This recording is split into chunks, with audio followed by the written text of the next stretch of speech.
Summer start అయ్యింది. పిల్లలు బాగా డీహైడ్రేట్ అవుతున్నారని తాతకు కాల్ చేయగానే వచ్చేసేయండి నీరా కట్టి పెడతా అన్నాడు. నా కిడ్స్ కోసం స్పెషల్గా ఒక చెట్టు పక్కకు పెట్టేసిండు. రేపు వస్తున్నామని చెప్పగానే ఈరోజు ఈవినింగ్ చెట్టుకి గీసి కుండ కట్టి పెడతాడు.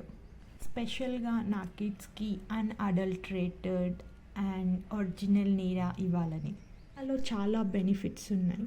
స్పెషల్లీ ఇమ్యూనిటీ అండ్ నేచర్ నుంచి డైరెక్ట్గా లభిస్తుంది మనకి.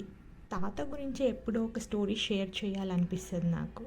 సిటీలో ఉన్న వాళ్ళు కొంచెం సంపాదించగానే మేము డబ్బున్న వాళ్ళం, కోటీశ్వర్లం అని ఫీల్ అవుతారు. కానీ ఊర్లో ఉన్న వాళ్ళు వాళ్ళ దగ్గర ఎంత భూమి ఉన్నా ఎంత సంపద ఉన్నా డౌన్ టు ఎర్త్ ఉంటారు. మెయిన్లీ వాళ్ళని చూసి వీళ్ళని చూసి కంపేర్ అస్సలు చేసుకోరు. ఊర్లో ఉన్న వాళ్ళు ఎంత సంపాదించినా నాకేం తక్కువ, ఇంకా చాలు సుఖపడదామని అస్సలు అనుకోరు. పొద్దున్నే లేచి మళ్ళీ పొలానికి వెళ్ళడం, పని చేసుకోవడం, అంత రొటీన్. స్వార్థం లేకుండా అండ్ మెయిన్లీ మేడ్ కల్చర్ అక్కడ ఉండదు. అందుకే వాళ్ళు అంత ఆరోగ్యంగా ఉంటారు.